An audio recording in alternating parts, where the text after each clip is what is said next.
sea, los dos tienen el mismo, en el fondo son la misma cascada de eventos y tenemos un factor etiológico común, que es el microbioma, ¿no es cierto?, o el desafío bacteriano, periodontopatógenos. Ahora, ¿qué es lo que pasa? Es que estas dos se diferencian porque quizás una presentación son fenotipos distintos. Una presentación es más agresiva, entre comillas, o sea, la pérdida ósea es mucho más severa, avanza más rápido, y los cambios clínicos se aprecian en menor tiempo, o sea, tenemos pérdida de inserción y pérdida ósea en una tasa de progresión mucho más rápida, ¿ya? Pero eso no significa que sea otra enfermedad, sino que es una periodontitis. Es lo mismo que una periodontitis crónica, son todas periodontitis. Y el tratamiento es el mismo. Entonces, esas dos como ámbitos de que el tratamiento es igual y que en el fondo la base de la enfermedad es la etiopatogenia, es la misma, entonces dijeron, ¿por qué tenemos que clasificarlas distintas si es una misma periodontitis? ¿Ya? Por lo tanto, después de múltiples estudios y ver revisiones sistemáticas, bibliográficas, llegaron a la conclusión de que son fenotipos distintos de la enfermedad, pero no son dos enfermedades diferentes. ¿Ok? Después, en el tema de las periodontitis necrosantes, o gingivitis ulceronecrótica, o periodontitis ulceronecróticas, ahí sí vieron que había una etiopatogénica, o sea, una etiopatogenia distinta, ¿ya? Porque el tipo de bacterias que se asocian a ese tipo de patologías es diferente. Digamos, una cantidad de bacterias de periodontopatógeno que está asociada y se ha visto en estudios, ¿no es cierto?, o sea, revisiones y estudios en el fondo prospectivos, doble ciego, de la más alta calidad científica, de que efectivamente hay, destrucción rápida de tejido blando, hay defectos también en tejido duro, cuando ya es una periodontitis ulceronecrótica. Este tipo de periodontitis sí tiene síntomas, ¿ya? Y no solamente signos, como tenemos en las periodontitis normales, ¿no es cierto? En las periodontitis, digamos, que tenemos BOP positivo, o sea, sangramiento al sondaje, acá hay dolor. Y eso es una característica súper común de las periodontitis ulceronecróticas, ¿ya? Y lo otro es que este tipo de periodontitis, que son las periodontitis necrosantes, aquí sí es que cambia la terapéutica, aquí sí hay que dar antibioterapia, y la antibioterapia funciona. O sea, en el fondo hay una resolución, hay una respuesta efectiva frente a la antibioterapia. Y la otra evidencia que vieron en el fondo es que cuando hablamos de periodontitis como manifestación de enfermedad sistémica, en esta nueva clasificación se considera a la enfermedad de base como o sea, la periodontitis no es la enfermedad de base, no es la etiología principal, ¿ya? Sino que es el síndrome o la patología que está padeciendo el paciente. Por ejemplo, un paciente síndrome de Down que tiene periodontitis, ¿ya? Acá el factor principal es el síndrome de Down. La periodontitis es consecuencia en el fondo, tener un paciente con síndrome de Down y obviamente sumado a un desafío bacteriano, o sea, sumado a un biofilm bacteriano, ¿ya? Entonces, con esta evidencia y obviamente muchas más horas de trabajo, se llegó a esta nueva, o este esquema de clasificación periodontal y perimplantaria, y de los cuales en el fondo Mariano Sanz, que es, la verdad es que es top, y si pueden escucharlo, está haciendo muchos webinars para el CEPA, que son gratis, así que si lo pueden buscar en internet.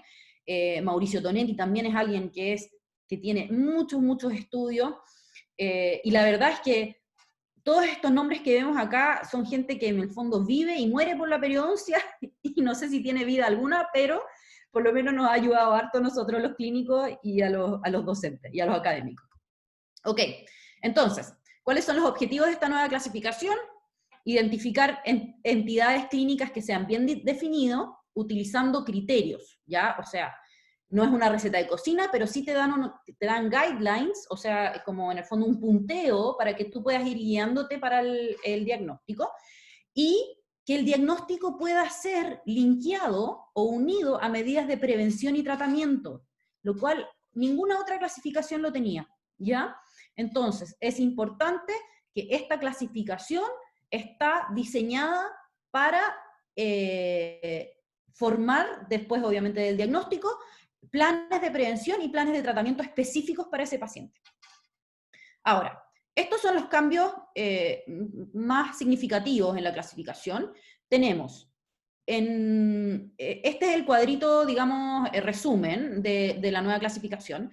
Ellos hicieron un cuadro especial para definir salud periodontal de enfermedades gingivales y condiciones que afectan la encía marginal o el periodonto de protección, ¿ok? Dentro de las cuales tenemos este punto, ¿ya?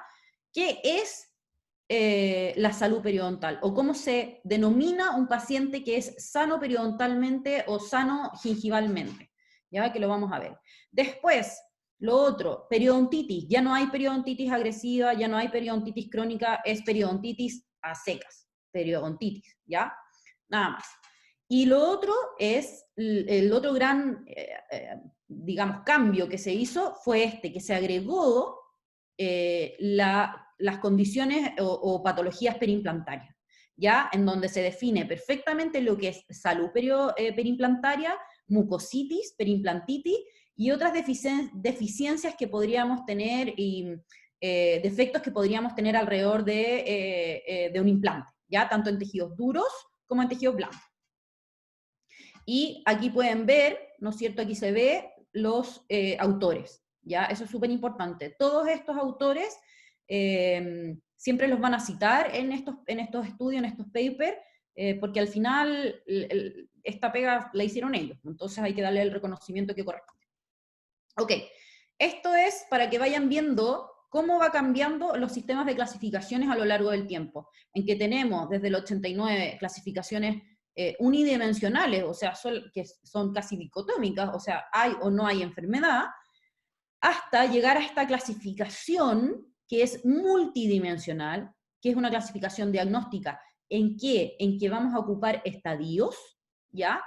Y grados. O sea, la periodontitis va a ser periodontitis estadio X, lo vamos a ver después, grado tanto, ¿ya?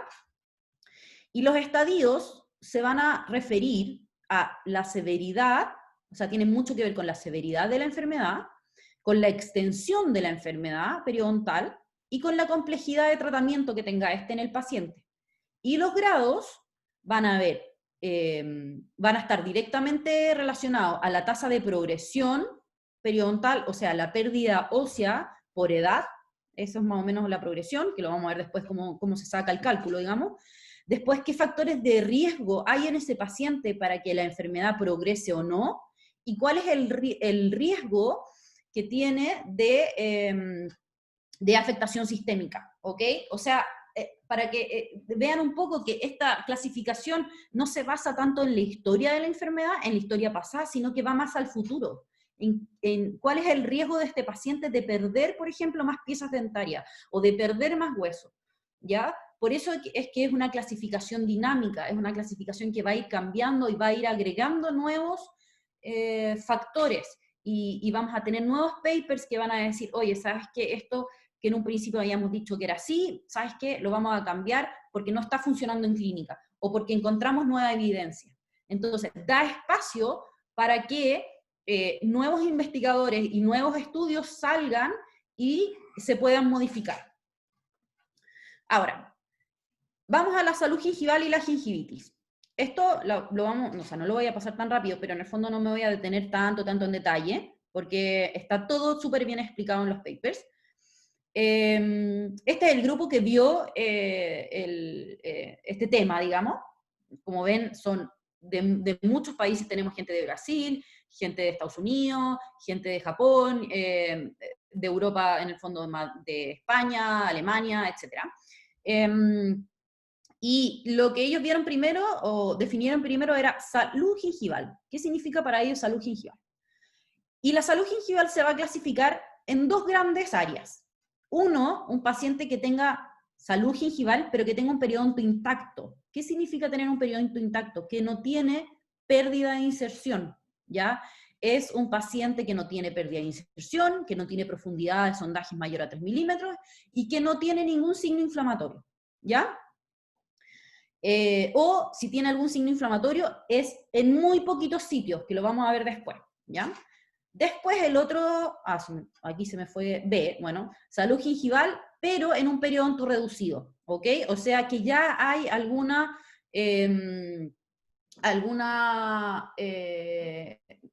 o sea que haya pérdida de inserción pasada o pérdida ósea, ¿ya? Entonces, podemos tener salud gingival en pacientes con una periodontitis estable, o sea, que son pacientes que se han tratado periodontalmente y que ese tratamiento ha funcionado y que están en salud, digamos. Y también tenemos salud gingival en pacientes sin periodontitis, pero que sí tengan algún sitio con una pérdida de inserción, por ejemplo, pacientes con recesiones gingivales, pacientes con algún tipo de cirugía, como alargamientos coronarios, anchos biológicos, malposiciones, que no están relacionados a una patología infecciosa, sino que es algo, por ejemplo, traumático o algo, quizás alguna obturación desbordante o algún, no sé, puede ser algún surco palatino, etc. ¿Ya? Sin periodontitis.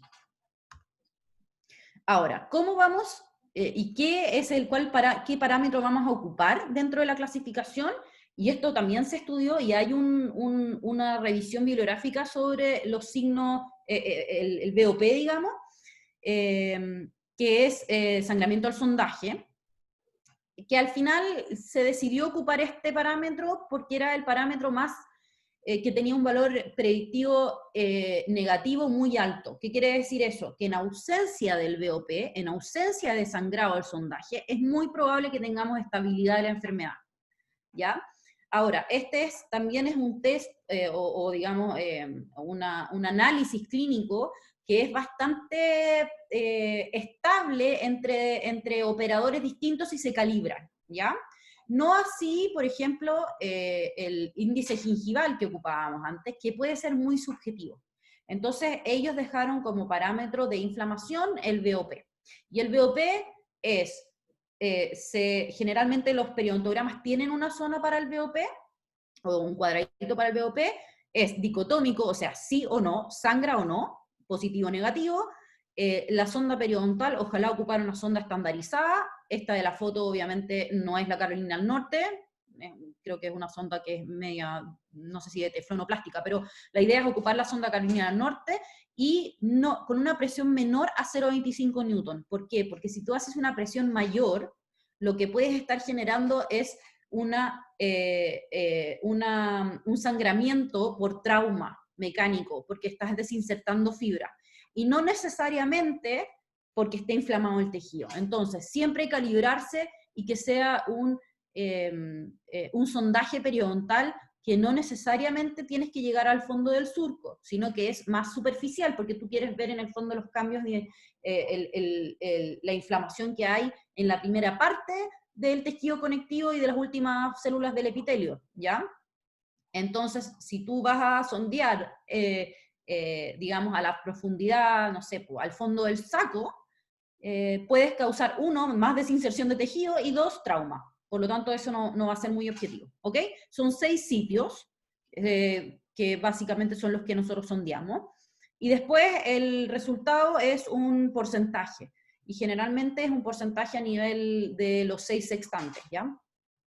Ahora, ¿cuáles son los signos que caracterizan la salud gingival en un periodonto intacto? 1, ausencia de BOP, ausencia de signos clínicos como eritema, edema, que no haya pérdida de inserción ni de tejido óseo, si el paciente tiene alguna radiografía, ahí se ve perfectamente si hay pérdida de tejido óseo, y, acá sale, y el nivel óseo en la radiografía esté ojalá a 1 o 3 milímetros del límite de melocementario, que es lo normal que debería estar en un paciente sin ninguna secuela o sin enfermedad periodontal, ¿ya?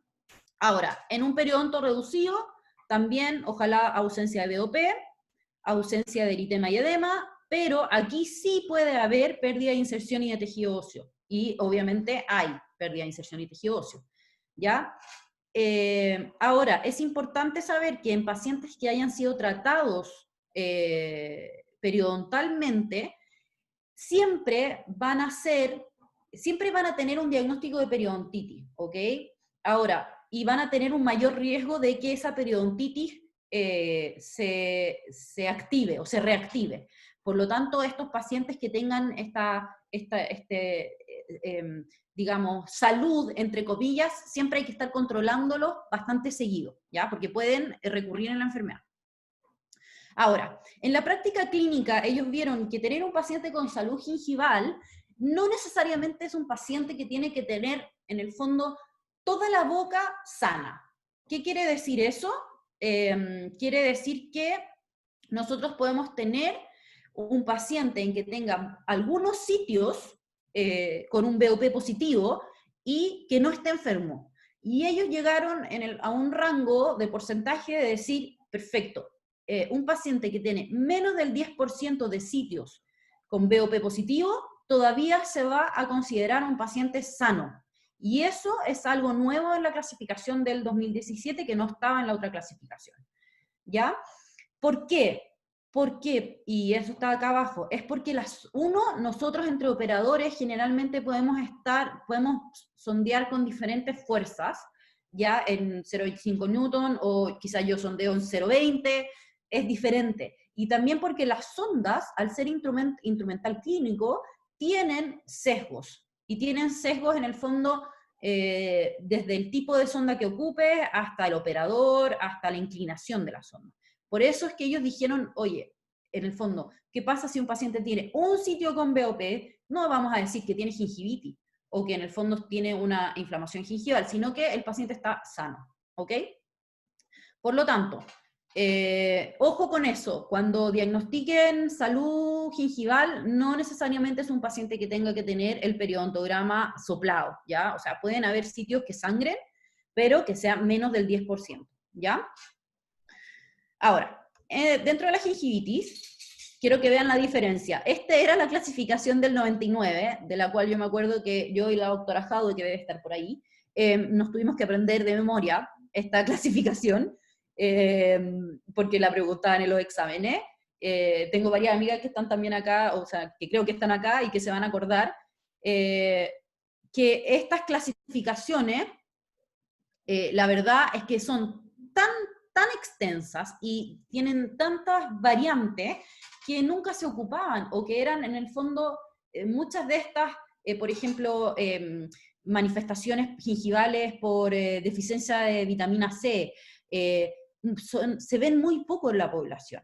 Entonces, ¿qué es lo que hicieron los investigadores? Es decir, bueno, solamente vamos a clasificar o vamos a nombrar aquellas condiciones que sí se presenten o que tengan una incidencia decente, digamos, que tengan porcentajes de incidencia marcadas en la población. Porque si tenemos, por ejemplo, algunas, no sé, reacciones alérgicas, por ejemplo, al acrílico, que sí, hay, pero son muy pocas. Entonces, la verdad es que eso creo que fue un cambio, y el cambio es en que en el fondo en gingivitis vamos a tener gingivitis que están asociados solamente a biofilm, ¿no es cierto?, que no tienen ningún tipo de enfermedad o de condición o de manifestación sistémica que le esté afectando. Vamos a tener gingivitis que son mediadas por factores de riesgo local o sistémico, y algunas gingivitis que también tienen el factor etiológico bacteriano, pero que pueden ser influenciadas por algún medicamento o alguna droga, ¿ya? Por ejemplo, nifedipino, hay algunas otras drogas antiepilépticas que también generan hiperplasia gingival, ¿ya? Entonces, miren la diferencia de esto a esto, ¿ok? Mucho más fácil para nosotros, y también aplicación clínica, ¿ok? Ahora, gingivitis. Gingivitis que es inducida por placa puede ser encontrada en pacientes con periodonto intacto, en pacientes con periodonto reducido, pero que nunca han tenido periodontitis y que en el fondo no se han tratado por periodontitis, por ejemplo, en recesiones gingivales, como lo habíamos visto en algún otro tipo de, no sé, quizás lesiones cervicales no cariosas, cirugías de ancho biológico, alguna cirugía periodontal en el fondo que nos haya expuesto un poco más el límite mielocementario, etc. Y la última clasificación encuadra a lo que son las inflamaciones gingivales en un paciente tratado exitosamente, o sea, en un paciente que tuvo periodontitis, ya se trató, y que vuelve a la consulta y vemos que tiene un BOP, ¿no es cierto? No tiene profundidades de sondaje, o sea, no tiene sacos, pero sí tenemos un BOP mayor al 10%. ¿Por qué en el punto 3 le pusieron a la inflamación, o sea, no pusieron gingivitis y pusieron inflamación gingival? Porque es un paciente que siempre va a estar clasificado como periodontitis, como un paciente periodontal. Entonces, decir que tiene una gingivitis en una periodontitis es redundante. Por lo tanto, ellos llegaron y decidieron, vamos, en esta clasificación, este tipo de pacientes que han sido periodontalmente tratados, que tienen un diagnóstico de una periodontitis, si vuelven a la consulta y vemos que tiene BOP o que tiene cambios en el color de la encía o signos inflamatorios, vamos a llamarlo inflamación gingival y no gingivitis, ¿ya? Es por eso la semántica, ¿ok? Ahora, en la parte clínica, acá es lo mismo que estábamos viendo antes, pero obviamente se agrega que el BOP es mayor a 10%, o sea, gingivitis en periodonto intacto, no hay pérdida de inserción, o sea, mi periodontograma me va a dar 0 en el NIC, nivel de inserción clínica va a estar siempre en 0, vamos a tener ausencia de pérdida ósea en las radiografías, si es que llegamos a tener radiografía, no hay profundidades de sondaje mayores a 4 milímetros, o sea, no hay presencia de saco periodontal, y el BOP, eso sí es mayor al 10%. Si fuera menor al 10% tendríamos salud gingival, ¿no es cierto? Ahora, en un periodonto reducido, pero sin periodontitis, sí podemos ver pérdida de inserción, podemos ver quizás alguna pérdida ósea mínima, ¿no es cierto?, en estas zonas, en estas áreas que pueden haber recesiones por ortodoncia, por cepillado traumático, etc. No hay sacos periodontales y el BOP sí es mayor al 10%, ¿ya? Y en la parte de los pacientes que tienen inflamación gingival y que han sido tratados exitosamente, es que tenemos la historia de que el paciente fue tratado periodontalmente, sí hay pérdida de inserción, lo más probable, obvio, es muy poco probable que tengamos regeneración periodontal, hay pérdida ósea, no hay presencia de sacos periodontales, hay profundidades de sondaje de menor a 3 milímetros, y el BOP es mayor a 10%, ¿ya? O sea, hay una inflamación gingival. Estas son algunas fotos, por ejemplo, gingivitis en periodonto reducido, o sea, en un paciente que no se ha tratado periodontalmente y que no tiene una periodontitis. Aquí podemos ver en el lado derecho las recesiones gingivales que están desde los premolares hacia molar, que lo más probable es un cepillado traumático, ¿ya? Obviamente acá no se ven muchos signos de inflamación, pero se hizo el sondaje y el BOP salió mayor al 10%, no habían saco, no había historia de tratamiento periodontal, no tenía pérdida, o sea, tenía pérdida ósea en los sitios que vemos que hay una pérdida de inserción, ¿ya? Ahora, por ejemplo, es un caso de un paciente que ha sido tratado periodontalmente, ¿ya? Y que en alguna de las sesiones de mantención viene a la consulta, hacemos periodontograma nuevamente, no tenemos sacos, no tenemos sitios mayores a 4 milímetros, pero sí tenemos un BOP mayor a 10, ¿ya? Y aquí sí vemos secuelas de una enfermedad periodontal, ¿ya? Pérdida de tejido interproximal, hay quizás alguna migración patológica, tenemos acá recesiones gingivales en varios puntos, etc. ¿Ya?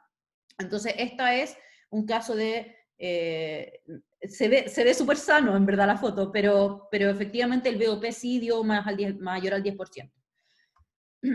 Ahora, ¿cómo se define la extensión de la gingivitis?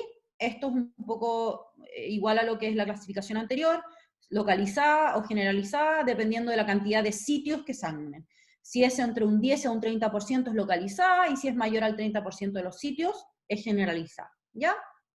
Simple eso. Ok, Veamos la periodontitis. Después de que pasemos esto, vamos a hacer una ronda de preguntas para que podamos ver lo que haya de este tema, ya antes de pasar a la aplicación clínica de la clasificación. Este fue el grupo que hizo y que se dedicó a estudiar el consenso de periodontitis, ya en donde está Mariano Sanz, y Papápano, que es griego, pero trabaja en NYU, y bueno, hay varios más, ¿ya? Andrea Mombelli también vino a Chile, él se especializa mucho en lo que es como el estudio del microbioma, del biofilm y los antibióticos, ¿ya? Tiene también varios estudios que son muy interesantes y que se los recomiendo. Ok, ¿cuáles son las principales características que identifican una periodontitis en esta clasificación? Uno, que haya pérdida de tejido, ¿ya?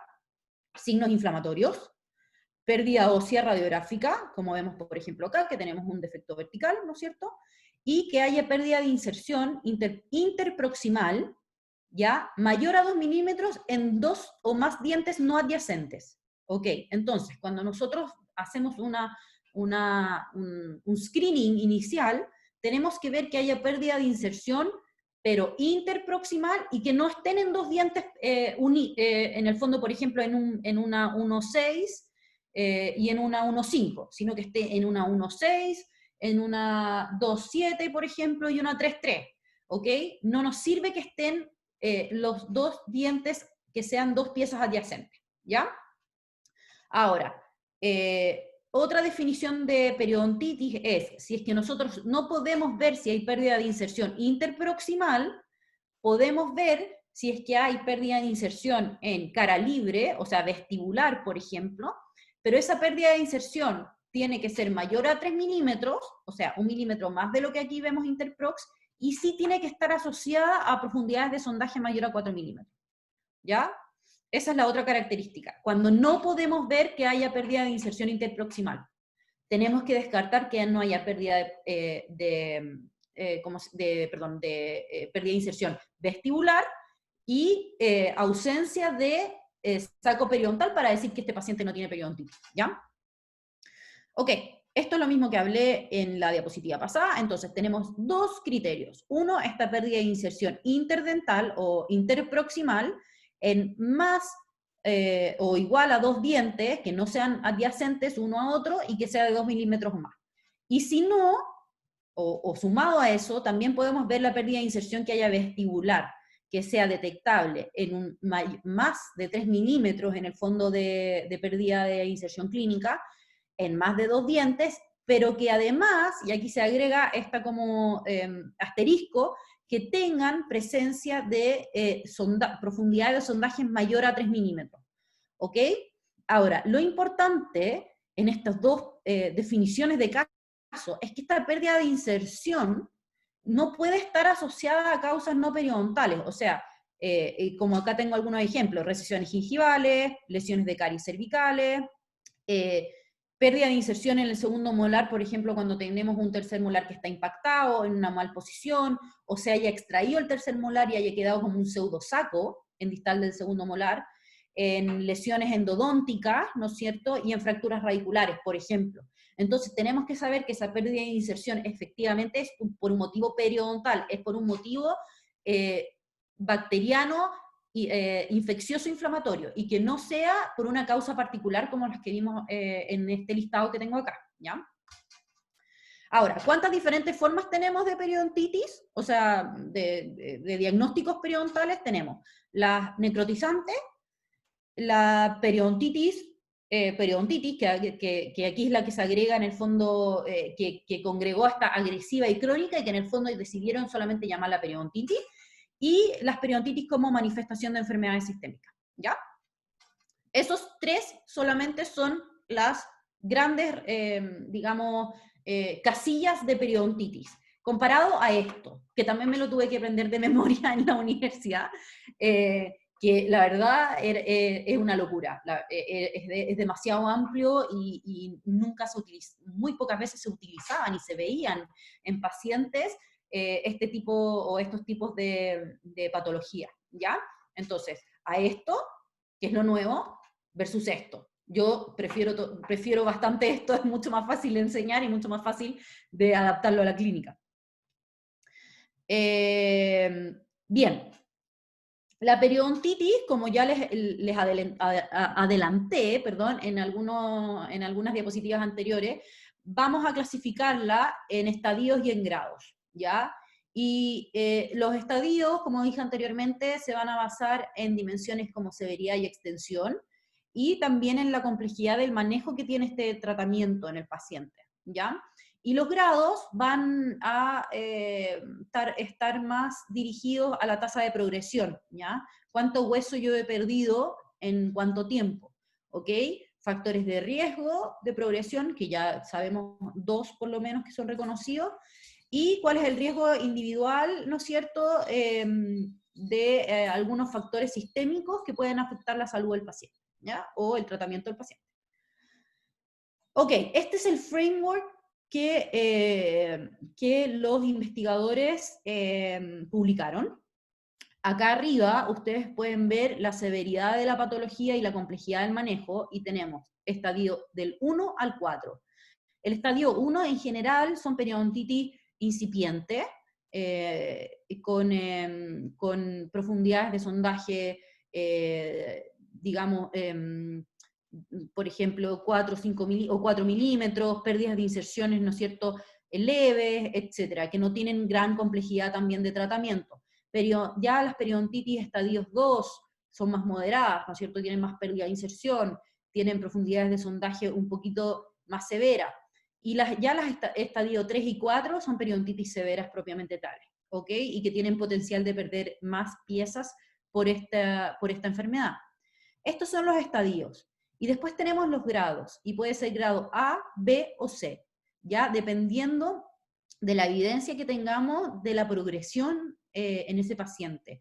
La progresión es la tasa de tejido óseo que se pierde versus la edad del paciente, ¿ya? Ese es uno. 2, si tenemos evidencia directa, por ejemplo, un paciente que tenga radiografía pasadas, y nosotros podamos tomar esa radiografía y tomar la radiografía nueva y ver en una misma pieza cuántos milímetros se ha perdido, ahí esa es una evidencia directa de pérdida ósea y de progresión. Pero es muy difícil que un paciente tenga, 1, radiografías pasadas, y 2, que tenga una radiografía estandarizada. No me sirve nada tener una bite-wing y tener una periapical de esa pieza.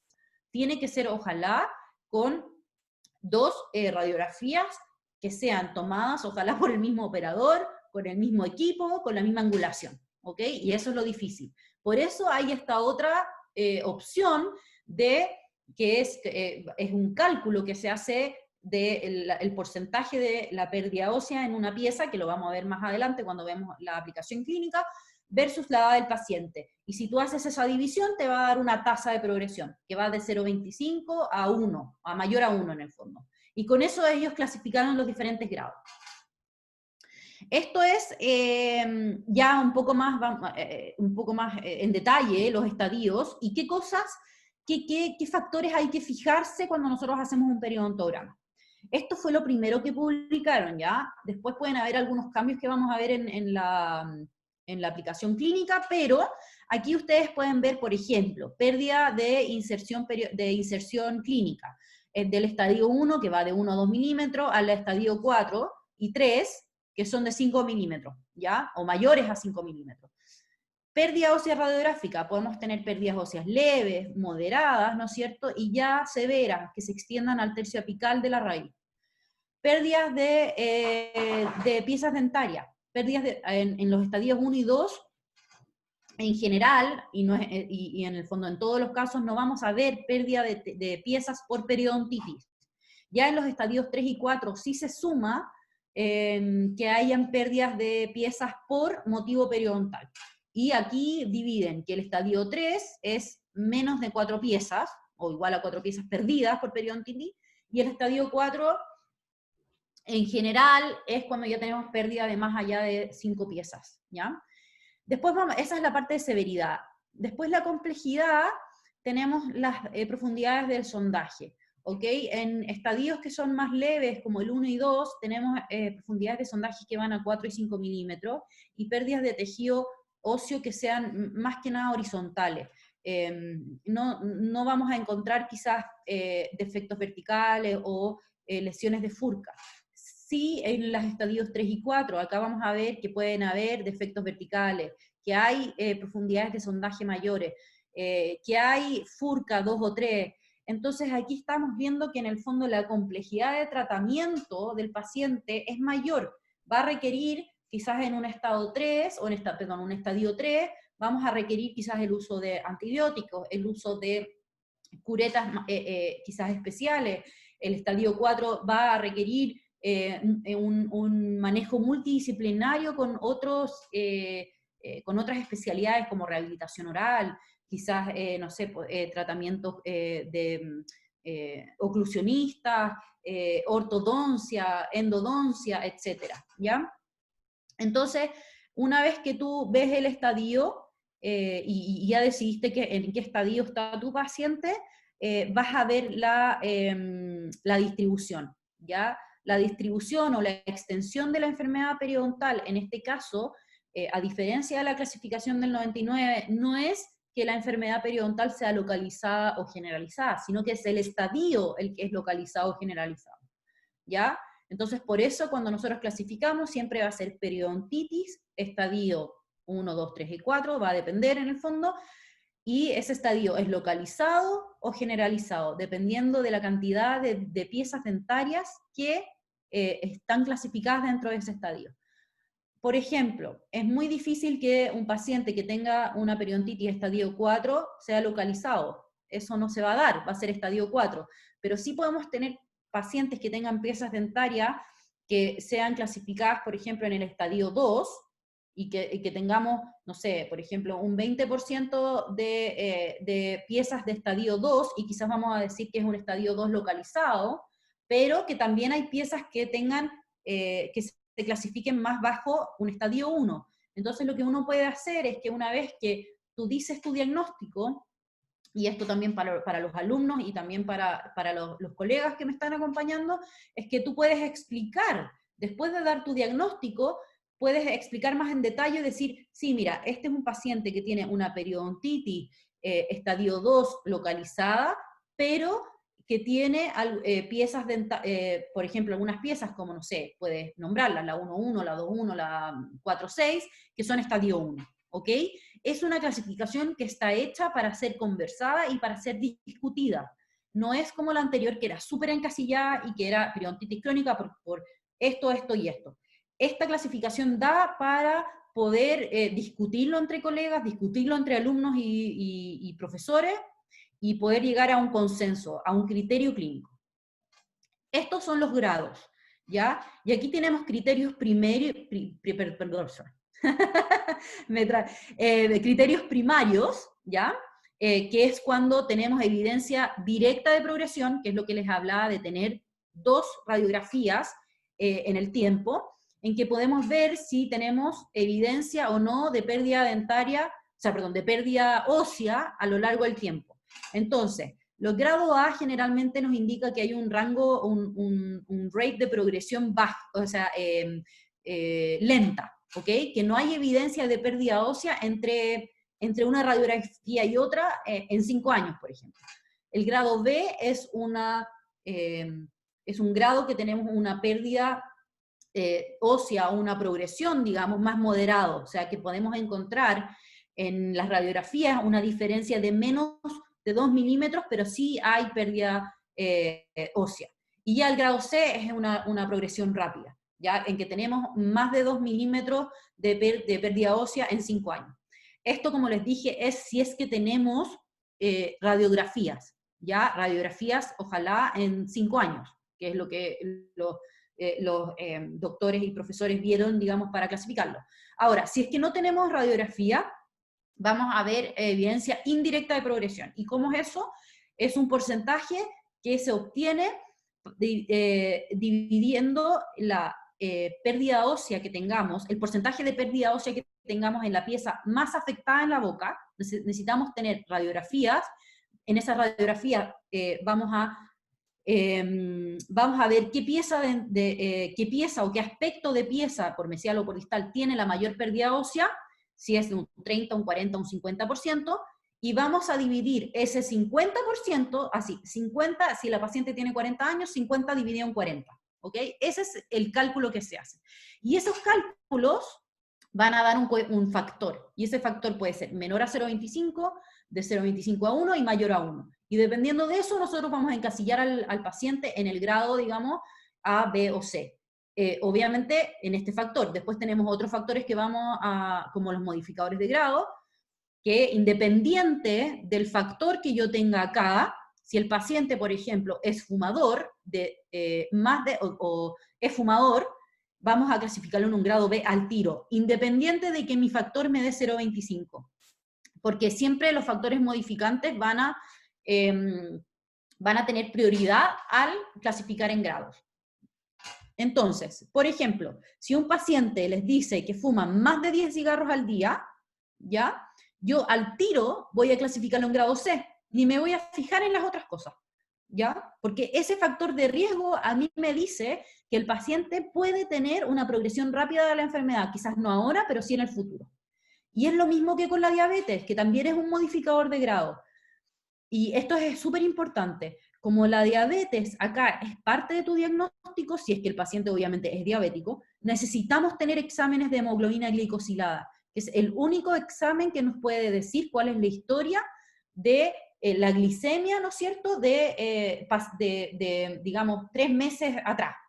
No me sirve un hemoglucotest que se lo podemos hacer en la consulta, sino que tienen que tener exámenes de hemoglobina glicosilada al día. Y si el paciente tiene una hemoglobina glicosilada mayor a 7, ya es grado C, independiente de los otros, de si tenemos radiografía o no tenemos radiografía, o tenemos en el fondo el porcentaje de pérdida ósea, ¿ya?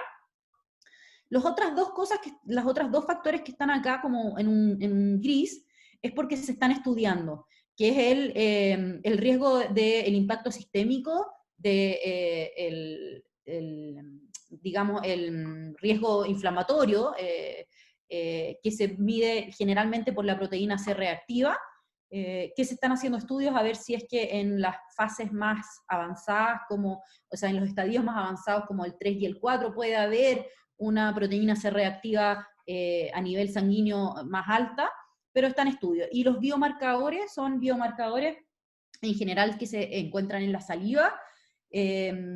También están estudiando algunas inmunoglobulinas, algunas metaloproteinasas de la matriz, que nos podrían indicar algún grado de progresión o quizás de estabilidad del paciente. Y por eso están en gris, porque en el fondo todavía se están estudiando y todavía no los ocupamos 100% para definir una periodontitis. Y también es muy raro quizás pedirle una PCR, o sea, una proteína C reactiva a un paciente. Se puede hacer, pero todavía no sabemos 100% si es que efectivamente se correlaciona con la enfermedad periodontal o no. Y si es que los estudios todavía hay muy poco de valor, digamos, de evidencia alta. Ok, preguntas sobre la primera parte. Ya, doctora. La doctora toma algo porque tengo la garganta más seca que... Está bien. Le voy a leer las preguntas que recopilamos, ¿ya? Ya. Andrea Moreno pregunta, clínicamente, ¿cómo se puede evaluar el sangrado si es mayor o menor al 10%? Clínicamente, ok, por sitio. Ustedes, lo más fácil es tener un periodontograma, o pueden ustedes anotarlo en algún otro, quizás en el computador, como ustedes quieran, y tú vas a sondear 6 sitios por diente. O sea, cada diente lo vas a dividir 3 sitios por vestibular y 3 sitios por palatino. Mesiovestibular, el punto medio en vestibular, el punto distal, y a su vez en palatino los mismos 3 puntos. Y cuando tú tienes un periodontograma, o sea, tú ya hiciste el sondaje periodontal para ver BOP y sumas todos los positivos y lo divides en la cantidad de sitios que tienes en total en tu boca, te va a dar por 100 te va a dar un porcentaje. Y ahí puedes ver si tu BOP es mayor al 10% o menor. O sea, en estricto rigor, tienes que realizar un sondaje periodontal de todas las piezas. ¿ya? Quizás no con el mismo detalle que haces para un periodontograma completo, pero sí tenerlo porque tienes que calcular el BOP de la boca completa. Ya. Sofía Mansur pregunta si la inflamación gingival en paciente con perio es un diagnóstico ahora. Es un diagnóstico. Es un diagnóstico, sí hay que tener ojo que la inflamación gingival en un paciente tratado exitosamente periodontalmente es un paciente de riesgo. Entonces, en el fondo, a pesar de que lo vamos a tratar, vamos a tratar la gingivitis, pero siempre tenemos que tener claro que es un paciente que puede tener sitios que progresen, ¿ya? Perfecto. Otra pregunta es, Ujú. cuando habló del síndrome de Down, ¿se refería a una asociación con periodontitis o con periodontitis necrotizante? Mira, generalmente los pacientes con síndrome de Down, a ver, primero, los pacientes que tienen periodontitis necrotizante, los últimos estudios hablan de pacientes más jóvenes, pacientes que quizás están sometidos a estrés, con una carga bacteriana diferente. El paciente con síndrome de Down en general va a tener una periodontitis, en el fondo, como la clasificamos como con estadio y grado, porque en general los pacientes con síndrome de Down tienen un mayor problema psicomotor y tienen obviamente una, predisponen más a tener depósitos de placa, etcétera, ¿ya? Pero no necesariamente van a tener un periodontitis necrotizante. Generalmente las periodontitis necrotizantes también se dan mucho en pacientes inmunodeprimidos, VIH, pacientes con algún tipo de problemas medulares, etcétera, ¿ya? Ya, Hagamos una pregunta más y después seguimos con la última parte que es más cortita. ok.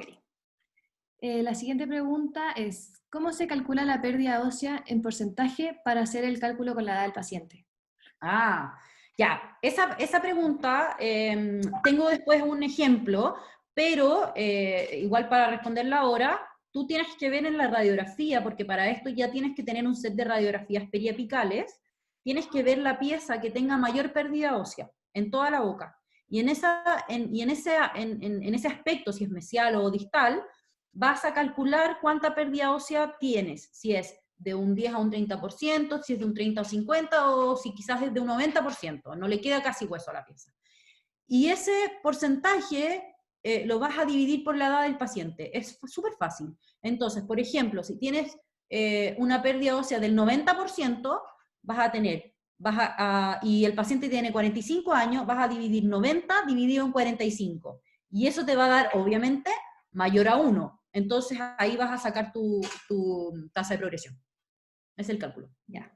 Les quiero recordar a todos que por favor cuando hagan preguntas las hagan lo más completa posible, porque así las podemos guardar y sabemos el tema al que se refieren, porque o si no es difícil adivinar sus preguntas. Sí, y si obviamente por un tema de después de tiempo, si no logro contestar todas las preguntas, yo a la Caro le voy a dejar, ella tiene mi correo, me las pueden hacer a través de mail y se las contesto ningún problema, feliz, ¿ya? Sí, lo pueden pedir al Instagram de Social y ahí les damos Eso, el...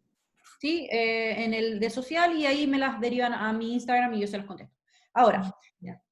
vamos a ver, la última parte, que es más cortita, y que es la aplicación clínica, ¿ya? Porque obviamente toda la primera parte es la teoría. Ahora, ¿qué pasa en clínica?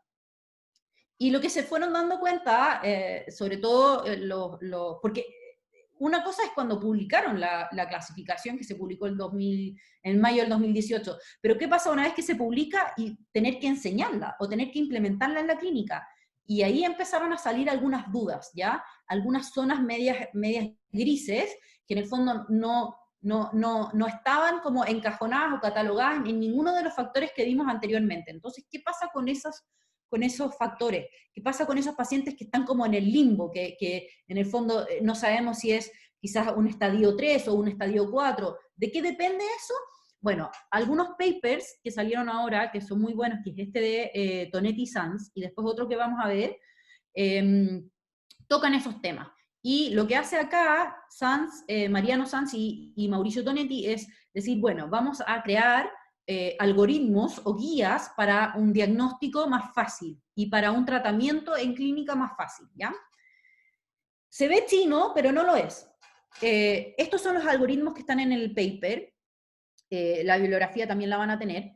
Y lo que básicamente explica la primera figura de este paper es que si tú recibes un paciente nuevo, viene a tu consulta, lo primero que tienes que preguntarle al paciente, obviamente antes tienes que saber su nombre, edad, obviamente la ficha clínica, las enfermedades, patologías, etcétera, es si tiene radiografía, ¿ok?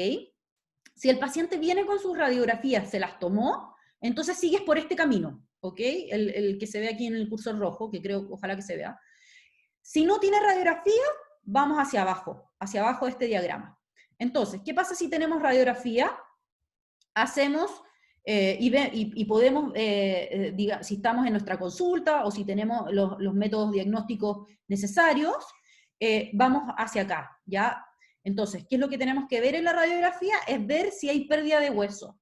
Si ya hay pérdida de hueso en la radiografía, podemos sospechar de una periodontitis. Y procedemos al paso 2, que es la diapositiva que viene. Ahora, ¿qué pasa? Si no tenemos radiografías, o si quizás tenemos radiografías, pero no tenemos, estamos en alguna zona rural, y no tenemos, o no podemos hacer un diagnóstico de calidad de toda la boca, o no podemos detectar quizás si tenemos radiografías y no podemos o no tenemos pérdida ósea en la radiografía. Entonces vamos a ver la pérdida de inserción interproximal, primero. ¿Qué pasa si es que tenemos pérdida interproximal? Acuérdense que tiene que ser en más de 2 piezas, no adyacente y de mayor a 2 milímetros. Nos vamos hacia acá. Ya sospechamos periodontitis. Ahora, si no vemos o no podemos ver que hay pérdida de inserción interproximal, vemos la otra parte que es la pérdida por vestibular, ya que acuérdense que tiene que ser una pérdida mayor a 3 milímetros, también en más de 2 piezas, y asociado a PPD, Periodontal Probing Depth, o profundidad de sondaje mayor a 3. Si eso me dice, sí, tengo esto, sospecho periodontitis. Ahora, si es que ninguno de estos cuadritos es sí, o sea, son todos no, entonces voy a medir el BOP. ¿Por qué? Porque aquí me está diciendo que no estoy sospechando una periodontitis y lo que puede tener el paciente quizás es que en verdad sea sano periodontalmente, no haya que hacer nada, ¿ya? Si tenemos un BOP de menos al 10%, o que tenga una gingivitis, ¿ya? Y esa gingivitis obviamente tiene que ser mayor al 10% el BOP y puede ser localizada o generalizada, ¿ok? Eso es lo que pasa cuando tenemos un paciente que no tiene ninguna pérdida interproximal y no tiene, y bueno, no tenemos radiografías en el fondo para detectar. Ahora, si tenemos radiografía o ya vimos que tenía pérdida interproximal y sospechamos periodontitis, vamos a proceder al paso 2. Esto es importante. Y esta diapositiva la realizó la doctora Fernanda Jadwe, que es seca con PowerPoint. Me encanta porque hace todos esos cuadritos. La radiografía panorámica la radiografía puede ser aquí, en esta etapa puede ser una panorámica. En esta etapa, ya en las etapas siguientes tiene que ser una periapical total. ¿Ok? Obviamente, para ver el nivel de inserción, tienen que examinar la boca completa, ¿ya? No se queden solamente con el grupo 2 o el grupo 5, vean los molares, ¿ok? ¿Cómo voy a determinar si es que se perdió tejido interproximal? Uno, porque lo puedo ver, si es que hay recesiones o si hay troneras amplias, o con la misma sonda, si es que introduzco la sonda y la sonda en el fondo, la profundidad de saco va más allá al nivel de inserción. O sea, con la punta de la sonda yo puedo tocar la raíz del diente. Y ahí, en el fondo, ese cálculo me va a dar Bueno, los una... cabros. ¿Cómo aquí estás? Antonio lo vamos a silenciar porque estaba empezando el carrete. Ya. Paso 2. Paso 2 es cuando ya tengo un paciente sospechoso de periodontitis, ¿ya? Entonces, primero que nada, tengo que ver si esa pérdida de inserción o esa pérdida ósea está relacionada a, efectivamente, un biofilm bacteriano, digamos, una etiología bacteriana, o si es que tenemos alguna de estos factores como lesiones endoperidontales, las que vimos, fracturas verticales, restauraciones o lesiones de caries, etc.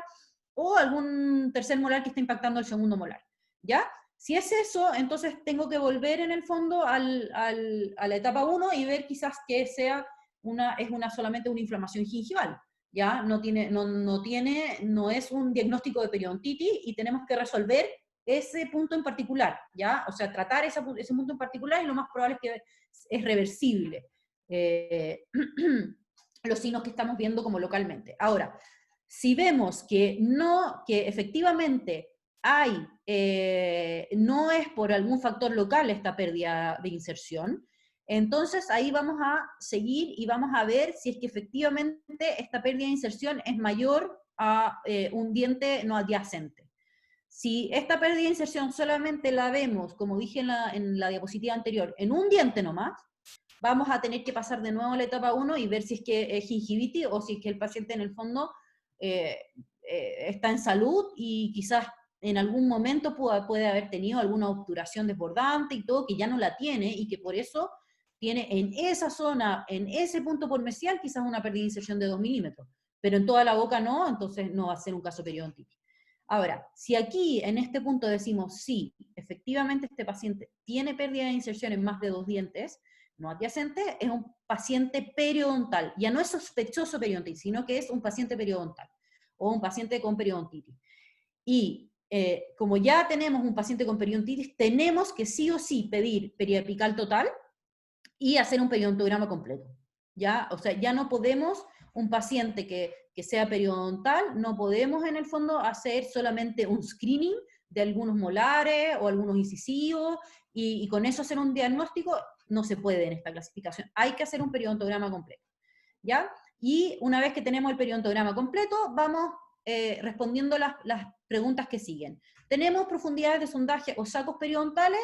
¿Sí o no? No, vamos al BOP. Si hay BOP o no hay BOP, ahí tenemos que ver si es que quizás es un paciente que tiene una salud gingival en un periodonto reducido o una inflamación gingival en un paciente periodontal. Ahora, lo importante es esto, y esto fue lo que se sumó a este paper, es que si el paciente, tú le haces el periodontograma completo, tienes radiografía, hay pérdida ósea, hay pérdida de inserción, pero no hay saco, y sí hay BOP, o en una de esas no hay BOP, es un paciente que vamos a asumir que alguna vez se trató periodontalmente, ¿ya? Porque aquí estamos descartando que en este periodonto reducido sea por causas traumáticas, ¿ya? Este es un paciente periodontal, por lo tanto, alguna vez tuvo que haber tenido periodontitis y fue tratada, ¿ok? Eso es importante en esta parte.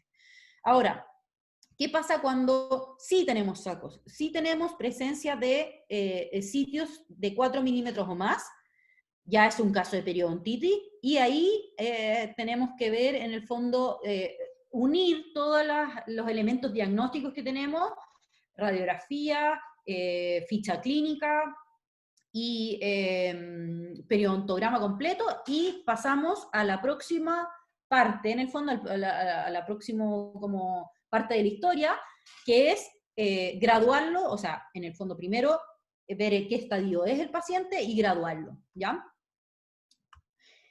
Ya esto lo vimos, ¿por qué en el fondo eligieron o decidieron los investigadores clasificar con estadios y grados? Porque refleja la severidad de la enfermedad, ¿ya? Y eso es algo que es importante y que no estaba en la clasificación del 99. Y muy importante es ver qué complejo va a ser el tratamiento y cómo cuál va a ser nuestro approach de tratamiento, ¿ok? ¿Y cómo vamos a ver la severidad? Uno, porque por la pérdida de inserción y pérdida ósea que tenga el paciente, y si ha tenido pérdida dentaria por enfermedad periodontal. Por lo tanto, es muy importante preguntar cuántas piezas se han perdido por periodontitis y saber preguntarle bien al paciente cómo las perdió. Porque si uno le dice, usted perdió dientes por periodontitis, el paciente no va a tener idea qué significa periodontitis. Entonces tienen que preguntarle si se les cayó porque se empezaron a soltar de a poco, o si porque tenía una lesión de caries, le dolía mucho y fue al consultorio y se la sacaron, etc.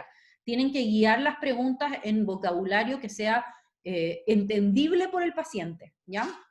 Ahora, importante, ya lo vimos, periodontograma completo, periapicales totales y la historia periodontal o la anamnesis en el fondo, ¿ya?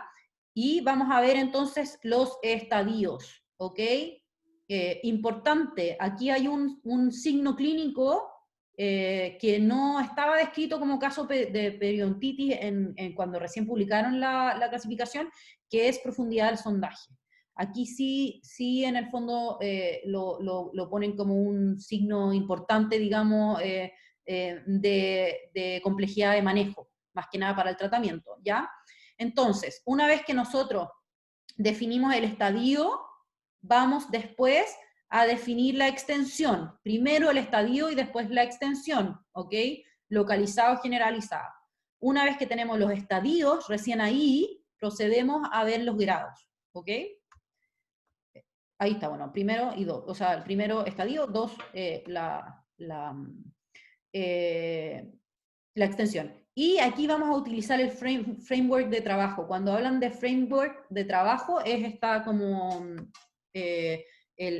los cuadritos que vimos en la publicación original. Entonces yo les recomiendo, y así lo hacemos con el equipo de periodoncia en la UDD, es que los alumnos tengan, o el colega o el dentista tenga al lado los framework de trabajo. Son muy importantes porque en el fondo es como el torpeo, te van a ayudar a hacer un diagnóstico mucho más rápido, ¿ya? Entonces, lo pueden imprimir, lo fotolaminan en el fondo para poder después desinfectarlo, como ahora estamos COVID, y obviamente no tenerlo en el área limpia, tenerlo en la parte de donde está su computador, etcétera, en otra área, pero tenerlos a mano, ¿ok? Entonces, la primera parte de este paper habla, y no me voy a detener mucho porque lo pueden después sacar, es ver cómo vamos a discriminar entre casos leves y moderados, que es estadio 1 y 2, a los casos más severos, ¿ya? Y también acá tienen todo un seguimiento en el fondo que uno se puede ir preguntando. Si es que la pérdida, por ejemplo, de inserción es menor a 5, uno se va para este lado, ¿no es cierto? Que ya indica un poquito más que tenemos estadio 1 o 2. Si la pérdida de inserción ya va, o la pérdida ósea es más del tercio del diente o mayor a un 50%, y tenemos pérdidas de inserciones más allá de 5 milímetros, me está indicando que es un paciente que va a tener estadio 3 o 4, ¿ya? Que van a ser estadios o formas más severas de periodontitis, ¿ya? Entonces, sigan este framework o sea, ocupen el framework de trabajo y sigan estos algoritmos de Sanz y Tonetti, que la verdad es que son muy, muy buenos, ¿ya? Ahora, esto aquí acá es cómo vamos a dividir o discernir entre un estadio 3 a un estadio 4. Y aquí, entre un estadio 3 y un estadio 4, es la complejidad de tratamiento. O, uno, la complejidad de tratamiento, y dos, la complejidad del caso a nivel multidisciplinario. O sea, acá estamos viendo algunos factores, por ejemplo, pérdidas de dientes por periodontitis, tenemos inestabilidades oclusales, tenemos migraciones patológicas, hay defectos severos de reborde. Entonces, si alguna de esas preguntas, o sea, tú contestas, sí, efectivamente mi paciente tiene inestabilidad oclusal, ha perdido más de 4 piezas por periodontitis, y en el fondo tiene riesgo de perder más piezas, digamos, y voy a necesitar rehabilitarla y tener un equipo multidisciplinario, de todas maneras va a ser una etapa 4, ¿ya? O sea, un estadio 4, y no un estadio 3. Pero ojo, que esto siempre tiene mucho que ver con criterio clínico, porque de repente podemos tener un factor que digamos que sí y otro que no. Entonces, tenemos que ver al paciente como un todo, y no como como un algoritmo como esto. O sea, en el fondo hay zonas grises, que es otro paper que también publican y que lo tengo después, que hay casos en que se tienen que conversar, en que se llega en el fondo a un consenso clínico, y que no hay que pensar en blanco y negro como era la clasificación anterior, o como de repente hay gente que solamente piensa, no, es esto, es plan A o plan B. En verdad puede haber un plan C, ¿ya? Y eso es súper importante que lo conozcan. Ahora, obviamente después de los estadios hay que ver los grados, ¿ya? Este es el otro paper que es importante que ojalá lo lean, que es de Corman y Papapano, que básicamente habla sobre algunas hacen algunas clarificaciones y ven estas zonas medias grises, como qué pasa si, cuando divido, o sea, cuando digo este paciente es un estadio 4 y no 3, y la verdad es que deja bastante claro ese tipo de casos, y imagínense que este es un paper que fue aceptado el 6 de diciembre, o sea, del 2019, pre-COVID. Ahora es como todo pre y post-COVID, pero es muy nuevo, así que la verdad es que es evidencia bastante buena, ¿vale? Ahora, cuando tenemos estadios 3 y 4, que son estadios severos, hay dos preguntas que se ven en este paper que hay que hacérselas para definir si es un estadio 4 o un estadio 3. Y son estas dos. Uno, si la severidad y la extensión de la periodontitis en el fondo es una amenaza para que algunos dientes sobrevivan o de la dentición completa. O sea, ¿voy a perder o no más dientes? Si es sí o si es no, va a depender si es un estadio 3 o 4, ¿ya? Y dos, si efectivamente la terapia que voy a hacer en este paciente o la vía de tratamiento que voy a dibujar en el fondo involucra un equipo de rehabilitadores, un equipo de implantólogos, de ortodoncistas, quizás hay que hacer cirugías, ¿no es cierto?, mucogingivales, cirugías de profundización de vestíbulo, etc. Entonces, estas dos preguntas se las realizan una vez que están ustedes en presencia de un paciente con periodontitis compleja, ¿ya? O periodontitis más severa. Y si su respuesta es sí a las dos preguntas, estamos frente a un estadio 4. O sea, ahora, si la respuesta es no, lo más probable es que es un estadio 3 y que en el fondo no va a ser necesario una rehabilitación tan compleja, o quizás tratándolo no vamos a tener o pérdida a futuro de más piezas, sino que vamos a poder mantener estable esta periodontitis. Ok, los grados. ¿Por qué vamos a graduar la periodontitis? Porque obviamente no todos los individuos son igualmente susceptibles. Acuérdense de lo que era antes la periodontitis agresiva, que son formas de periodontitis, que ya vimos que es una misma periodontitis, pero que son pacientes que algún factor de riesgo genético, ambiental, tienen, que hace que pierdan más hueso en el tiempo versus quizás otro paciente que no lo tiene. ¿Ya? Acuérdense que la tasa de progresión de una periodontitis, sin ningún factor de riesgo extra, estamos hablando de 0,1, 0,2 milímetros al año. Y en pacientes, por ejemplo, fumadores pesados o diabéticos no controlados, podemos ver hasta tasas de progresiones de hasta 1 milímetro al año. O sea, es mucha la diferencia. Por eso es que hay que graduarlo.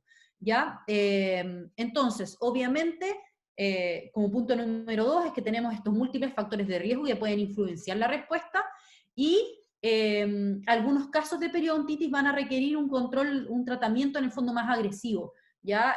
Uso de antibióticos, quizás algunas terapias nuevas, complementarias que están saliendo, etc. Ok, esta es como la figura 4, que sigue en el mismo paper de antes, que es cómo vamos a graduar. Y hay dos maneras. Uno, si es que efectivamente tenemos radiografías previas, si es así, seguimos, ¿no es cierto?, esta vía del algoritmo, y si no tenemos, vamos a estimar la pérdida ósea por la edad, ¿ya? Que se la voy a explicar en la próxima diapositiva. Ya queda poquito, ¿ya? Ahora, si tenemos radiografías previas, tenemos que ver, si es que no hay progresión, es un grado A inicialmente, después tenemos que aplicar si es que hay algún modificante de grado, que puede ser diabetes o el fumar, ¿ya? El tabaco.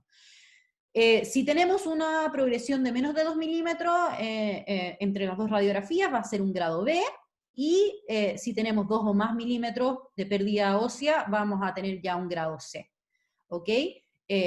Ahora, en general, la mayoría de los pacientes vamos a tener que ver, o sea, vamos a tener que irnos por este camino, digamos, por esta vía, ¿ya? Porque no vamos a tener radiografías, a menos que sea un paciente muy ordenado y se las haya sacado digitales, o podamos conseguirlas en otras clínicas, etcétera, ¿ya? Entonces vamos a ver la evidencia indirecta de progresión, y que es en la próxima diapositiva. Ahora, me voy a detener acá un minutito, porque los dos factores de riesgo, ustedes ya saben que ellos igual pusieron límites en el fondo para ver qué tipo de grado era lo que modificaban estos factores. Entonces dijeron, si un paciente fuma más de 10 cigarrillos al día va a modificar el grado al tiro a un grado C.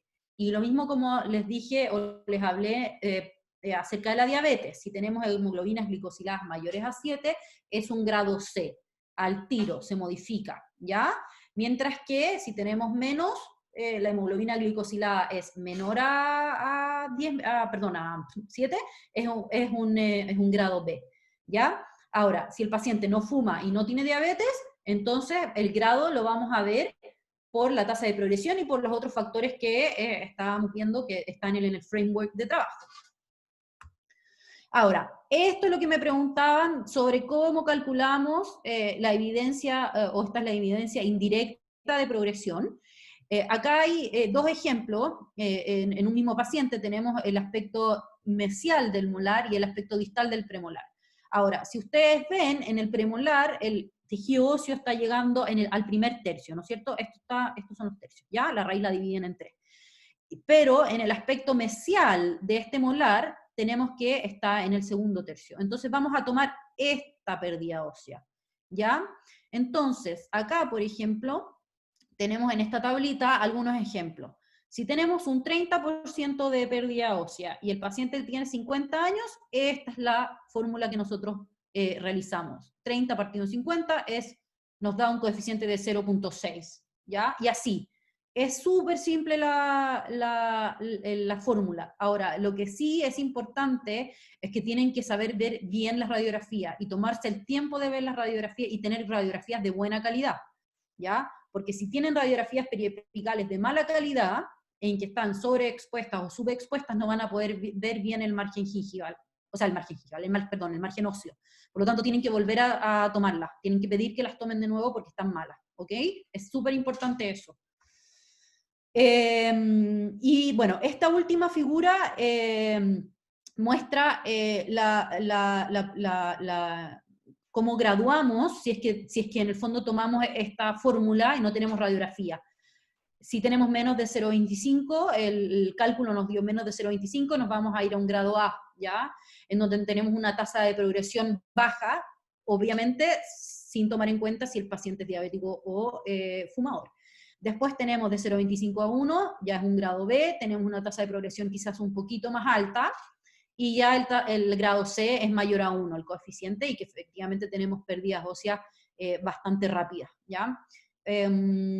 Esto no cambia, esto es lo mismo.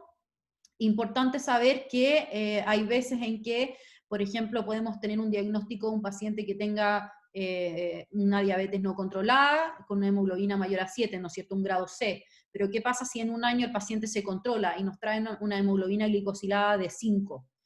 Podemos bajarlo a un B, ¿ya? O sea, en el fondo es dinámico.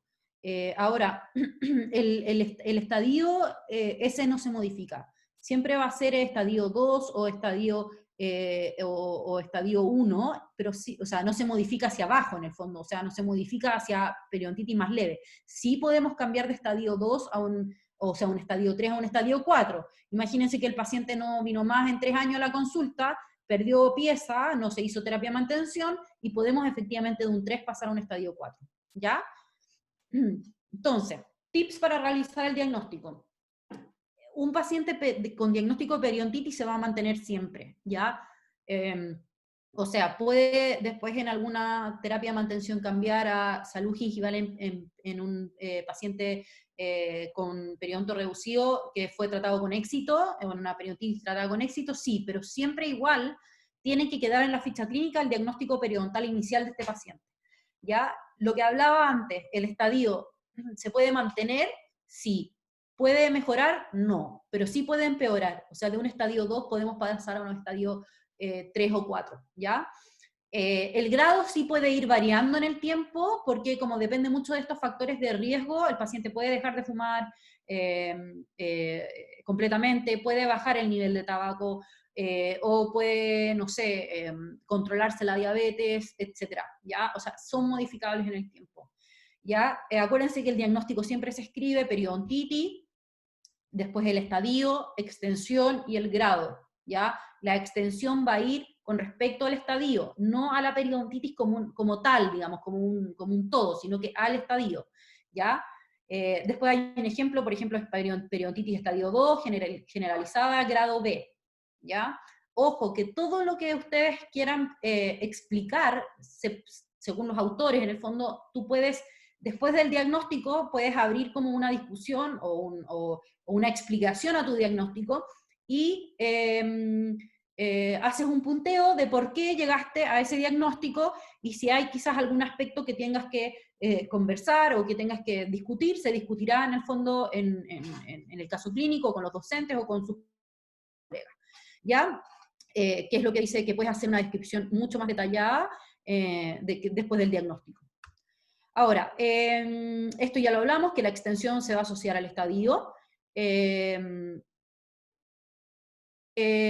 Puedes, en la descripción de tu diagnóstico, puedes describir, valga la redundancia, si es que hay algunas piezas que tienen, por ejemplo, estadios menores, estadio 1, o quizás tienes un estadio 3, pero hay algunas piezas con estadio 2, ¿ya? Eso lo puedes poner todo en la descripción del caso, ¿ok?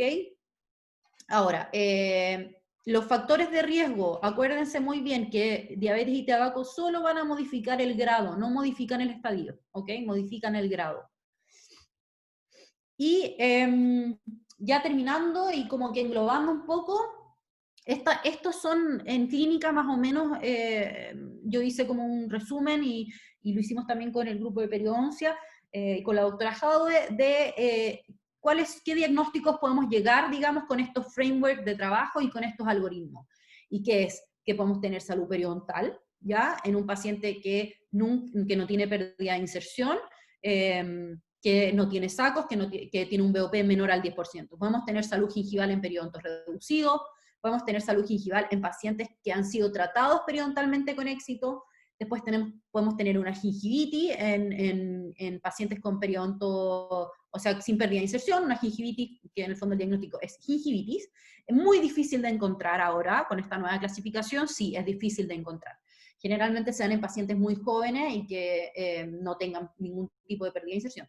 Después tenemos gingivitis en periodontos reducidos, acuérdense, ojo, no se diagnostica gingivitis en pacientes con periodontitis, ¿ya? Es como una redundancia, sino que es inflamación gingival en pacientes con periodontitis o en pacientes tratados periodontalmente, ¿ya?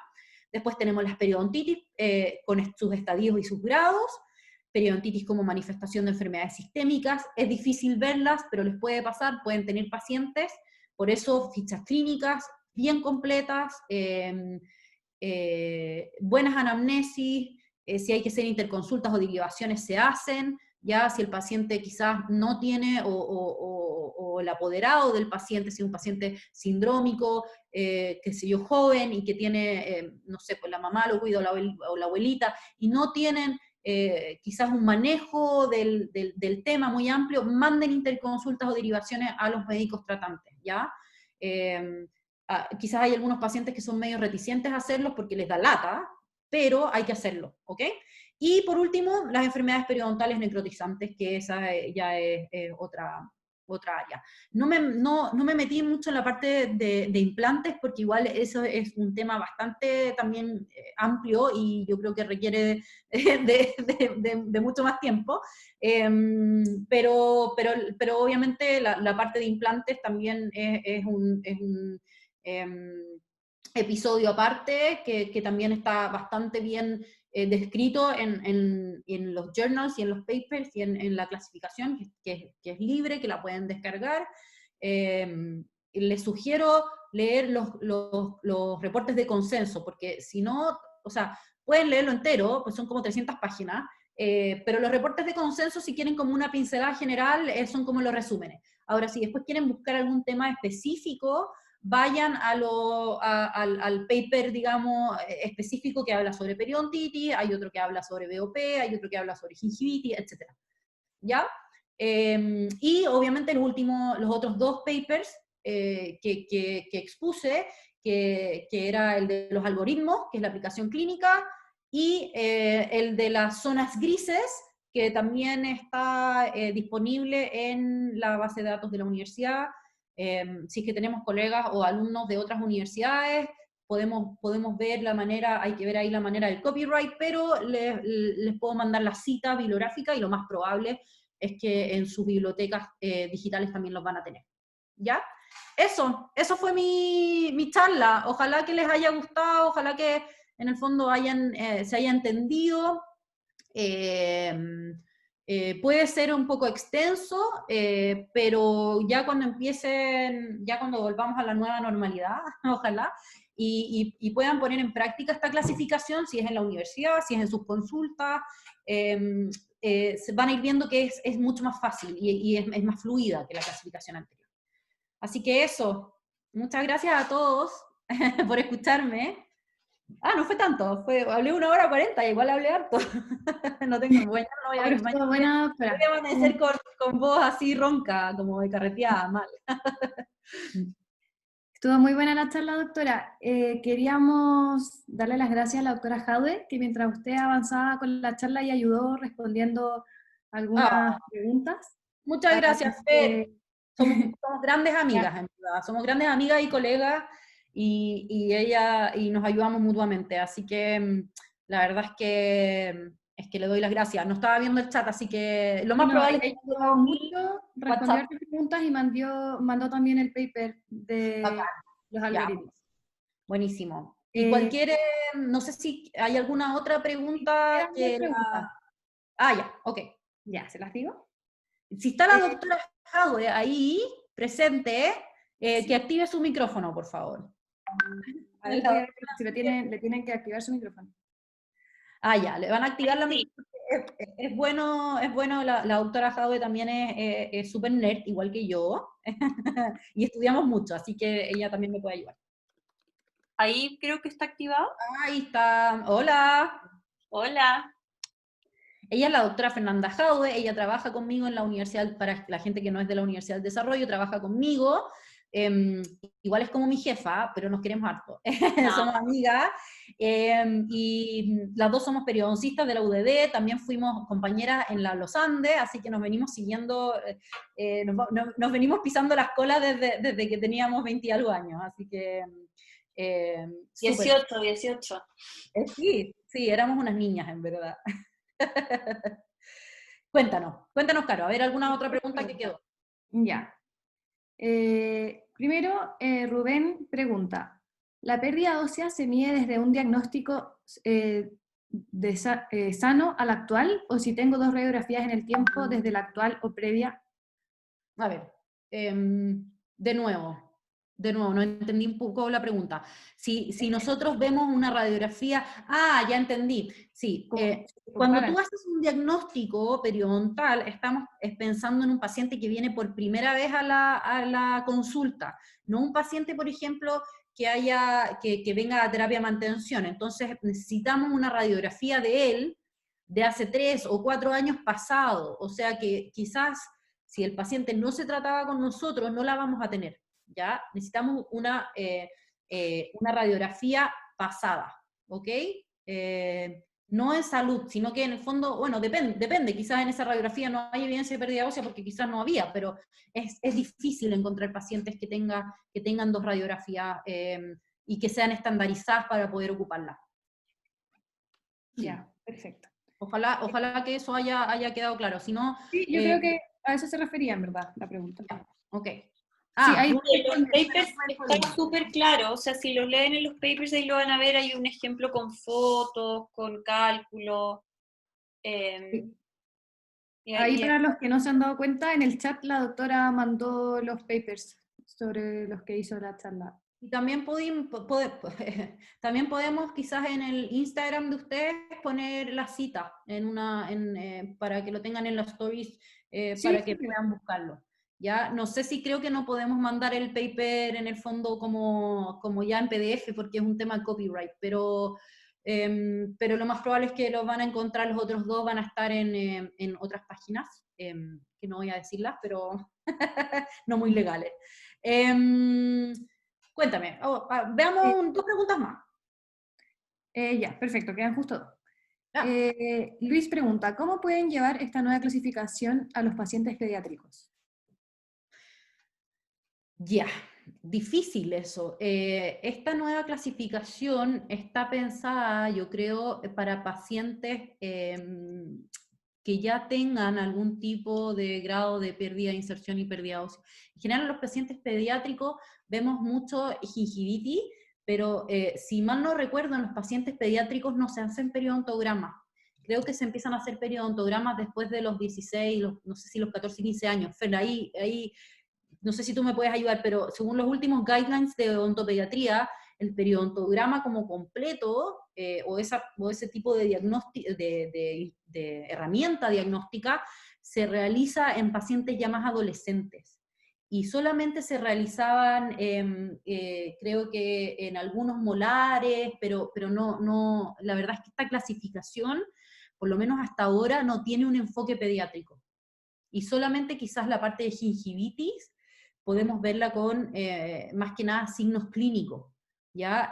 Y quizás un BOP, pero no vamos a poder hacer mediciones y sondajes.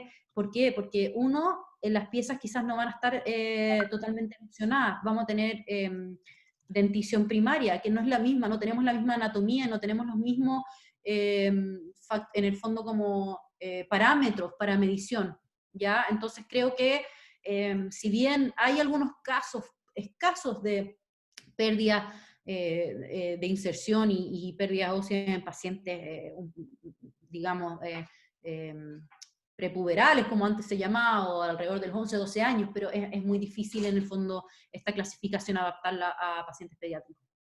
Claro, necesitas una dentición ya definitiva, totalmente erupcionada.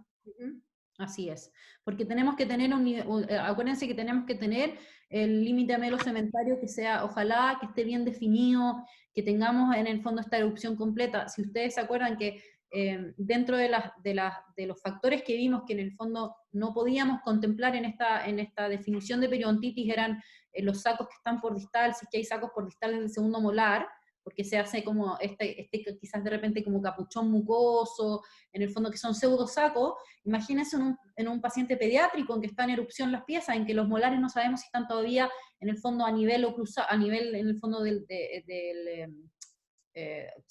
eje oclusal, ¿cómo se llama? No, se me olvidó la palabra, del nivel oclusal. Así que eso. Por ahí yo creo que también en pediatría van a empezar también a estudiar un poco más esto, pero creo que vamos a tener que quedarnos con algunas patologías que se estudian en odontopediatría.